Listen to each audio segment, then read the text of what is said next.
Mungkin final NBA tahun ini terbilang paling seru dari beberapa NBA Finals kemarin. Meskipun Suns sebelum masuk ke NBA Finals selalu menang dari tim yang setidaknya satu superstarnya cedera, dan Bucks yang berhasil menang dari Nets yang ditinggal Harden dan Kyrie Irving, serta hanya beberapa sentimeter saja dari kekalahan, setidaknya semua bintang Suns dan Bucks sehat pada saat di NBA Finals.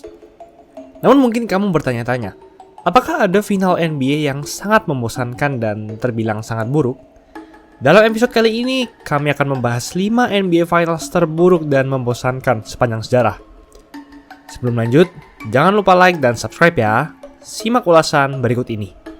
Cavs vs Spurs 2007. Pada saat itu, LeBron yang masih berusia 22 tahun sudah berhasil meng-carry tim yang seperti ini melaju ke NBA Finals. Ya, mungkin dari nama-nama ini hanya nama LeBron lah yang kamu tahu. Ada dua teman LeBron yang terbilang lumayan. Pertama ada si Zydrunas Ilgauskas yang pernah menjadi All-Star pada tahun 2003 dan 2005, namun ia sudah berada di penghujung karirnya di musim ini. Ia pun hanya mencatatkan 11,9 points per game saja di musim ini. Kedua ada Larry Hughes, seorang defender yang handal dan merupakan scorer kedua terbanyak di tim. Di era NBA modern, setidaknya dalam setiap tim ada dua pemain yang mencatatkan lebih dari rataan 20 points per game. Namun di tim ini, hanya LeBron saja yang mencatatkan 27,3 points per game. Jauh di atas nomor 2 yaitu Larry Hughes dengan hanya 14,9 points per game. Faktor lain kenapa LeBron bisa meng-carry tim ini melaju ke NBA Finals, karena di era 2000-an, wilayah timur adalah wilayah yang sangat buruk, jauh di belakang wilayah barat. Musim ini tepat semusim sebelum terbentuknya Big Three Celtics, sehingga tidak ada tim di wilayah timur yang benar-benar hebat. Bahkan 5 tim peringkat teratas dari total 30 tim, hanya satu tim wilayah timur saja yang masuk, tepatnya Detroit Pistons. Cavs bahkan berada di peringkat ke-7. Di ronde pertama, Cavs melibas Wizards 4-0. Namun hal itu karena Wizards ditinggal dua bintangnya yaitu Caron Butler dan Gilbert Arenas, yang harus menepi karena cedera. Ronde 2, Cavs berhasil melibas Nets 4-2, dan di ronde final wilayah barat, Cavs melibas Pistons 4-2. Di sisi lain, Spurs jauh lebih hebat dari Cavs. Era ini merupakan era terbaik dari Big Three Tony Parker, Tim Duncan, dan Manu Ginobili. Mereka sudah juara 3 kali dalam rentang waktu yang terbilang pendek, yaitu 1999, 2003, dan 2005. Ronde pertama, mereka melibas Nuggets 4-1. Melibas Suns 4-2 di ronde 2 dan mengalahkan Jazz di final wilayah barat. Final ini merupakan final pertama dalam karir LeBron James. Namun sejak game pertama, memang sudah terlihat bahwa Spurs yang akan menang. Tony Parker mengobrak-abrik defense Spurs. Bahkan field goals LeBron hanya 36% saja dan 20% dari tembakan 3 angka di seri ini. Ini adalah efisiensi terburuk dalam karir LeBron di playoff. Dan Spurs pun menang 4-0 dari Cavs. Lakers vs Sixers 2001. Di era ini, tidak ada center yang bisa menghentikan kehebatan Shaq. Tiap kali ia menerima bola, entah bolanya akan masuk atau setidaknya ia akan terkena foul. Yang membuat seri final ini buruk adalah di musim ini, Lakers benar-benar tidak ada tandingannya. Lakers benar-benar jauh lebih dominan dari tim-tim lain. Ronde pertama, mereka melibas Blazers 3-0. Ronde kedua melibas Kings 4-0 dan final wilayah barat, mereka melibas Spurs 4-0. Wow, Lakers bahkan tak pernah kalah sama sekali sebelum mereka melaju ke final. Di sisi lain, Sixers punya perjalanan yang lebih berat. Dipimpin oleh Big Three Iverson, Mutombo, dan Theo Ratliff, serta Six Man of the Year Aaron McKie, mereka sempat kewalahan di ronde 2 playoff dan final wilayah barat, di mana mereka harus berjuang dalam 7 game di 2 seri itu. Sebelum seri final NBA ini dimulai, banyak orang yang berekspektasi bahwa seri ini akan seru. Dominasi Kobe dan Shaq akan bertempur melawan Sixers yang punya segudang penghargaan di musim ini. Sixers punya MVP Allen Iverson, Defensive Player of the Year Dikembe Mutombo, All-Star Theo Ratliff, Six Man of the Year Aaron McKie, dan Coach of the Year Larry Brown. Semua penghargaan disabet oleh Sixers. Namun, ekspektasi orang-orang ternyata tidak terbayar. Memang saat di game pertama, Sixers secara mengejutkan mengambil kemenangan atas Lakers.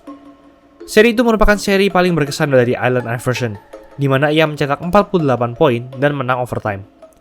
Namun di game-game selanjutnya hingga game akhir, Sixers tak bisa membendung Kobe dan Shaq. Bahkan Lakers menang dari Sixers dengan rataan margin 10 poin. Dan totalnya, mereka hanya kalah sekali dalam total 16 game di playoff ini. Spurs versus Knicks 1999. Musim ini mungkin menjadi musim paling pendek sekaligus banyak keanehan terjadi di NBA. Musim ini tidak punya All-Star Game. Tiap tim di NBA hanya memainkan total 50 game musim ini. Jauh berbeda dari yang biasanya 82 game, karena NBA mengalami lockout hingga awal Januari. Banyak pemain-pemain dan tim yang meminta bahwa musim ini sebaiknya ditiadakan saja, karena lockout yang sudah terlalu lama dan berlarut-larut. Tim-tim juga sudah cenderung melepas pemainnya, sehingga beberapa pemain tidak menjaga berat badan dan kesehatan. Di wilayah timur, Knicks sebenarnya hampir saja tidak masuk playoff. Mereka hanya berada satu kemenangan lebih unggul dari peringkat ke-9. Dipimpin oleh Big Three Latrell Sprewell, Larry Johnson, dan Patrick Ewing, mereka secara mengejutkan menjadi tim kedua peringkat 8 dalam sejarah NBA yang mengalahkan peringkat 1 di playoff, yaitu Miami Heat dengan skor 3-2. Ronde 2, mereka menang mudah 4-0 dari Hawks. Dan di final wilayah barat, mereka mengalahkan Pacers dengan skor 4-2. Dan menjadi tim peringkat terendah di playoff yang berhasil melaju ke final. Namun sayang, mereka harus kehilangan Patrick Ewing yang cedera Achilles saat final wilayah barat. Di sisi lain, Spurs saat itu dipimpin Twin Tower Tim Duncan dan David Robinson, serta Spurs belum pernah juara sama sekali. Namun Spurs benar-benar jauh dominan, hampir sama seperti Lakers tadi.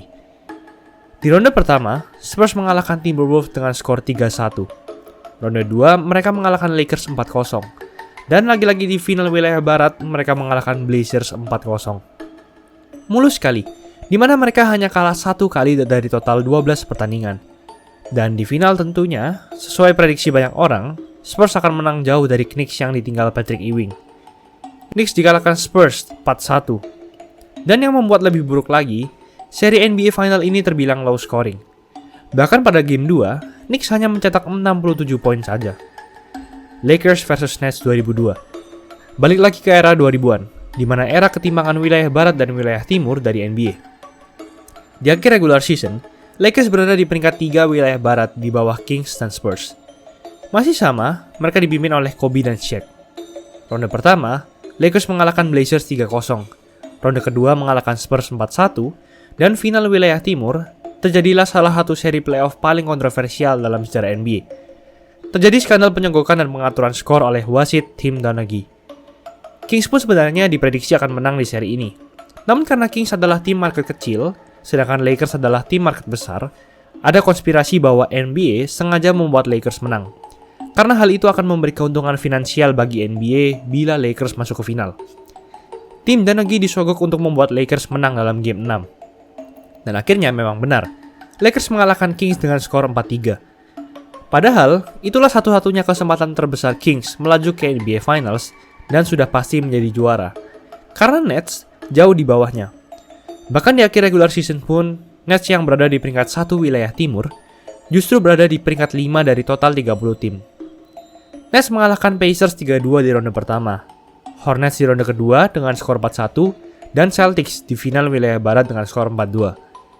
Nets adalah tim yang hebat, namun penonton yang datang untuk menonton pertandingan Nets jauh di bawah ekspektasi, bahkan ketika di musim mereka melaju ke final. Bayangkan saja, bila Lakers tidak menang saat itu, maka Kings akan bertemu Nets di final. Dua tim yang sama-sama market kecil dan tidak punya penonton. Hal itu tentu membuat NBA rugi besar, dan Lakers pun melibas Nets 4-0 di final, di mana tidak ada pemain Nets yang bisa menghentikan Shaq. Bucks versus Bullets 1971. Musim ini adalah pertama kalinya Bucks mendapatkan juara NBA, tepat 50 tahun dari sekarang. Bucks yang saat itu baru 3 musim saja masuk di NBA, berhasil melaju ke final. Mereka dipimpin oleh Oscar Robertson, yang baru saja di-trade dari Cincinnati Royals atau Sacramento Kings ke Bucks. Musim ini juga musim kedua dari Leo Alcindor atau Kareem Abdul-Jabbar. Saat ini, NBA hanya berjumlah total 17 tim, sehingga hanya 4 tim saja dari masing-masing wilayah yang melaju ke playoff. Bucks berhasil berada di peringkat 1 regular season. Bullets memang berada di peringkat kedua di wilayah timur, namun mereka hanya punya persentase menang kalah 51%. Karena mereka berada di peringkat 1 divisi sentral yang berisi tim-tim yang buruk. Bullets yang dipimpin mantan MVP Wes Unseld, All-Star Earl Monroe, dan Gus Johnson. Sebenarnya, Bullets adalah tim yang bagus. Namun masalahnya, Mereka terlalu lelah saat mereka sampai di babak final. Mereka harus berjuang 7 game di ronde pertama mengalahkan Sixers, 7 game lagi mengalahkan Knicks di final wilayah timur. Sedangkan Bucks menang 4-1 dari San Francisco Warriors dan 4-1 dari LA Lakers di final wilayah barat. Musim ini adalah musim sebelum Milwaukee Bucks berpindah ke wilayah timur. Gus Johnson bahkan tidak bermain di 2 game pertama karena cedera.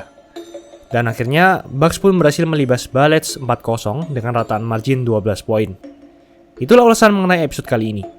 Yo guys, buat kalian yang mau cari-cari jersey basket, langsung aja cek sosmed @easysportswear. Tersedia di Shopee, Instagram, dan Tokopedia. Kuy, buruan diserbu! Jangan lupa like, komen, dan subscribe agar channel ini bisa berkembang dan menghasilkan video menarik lainnya. Thanks for watching, I'll see you in the next video.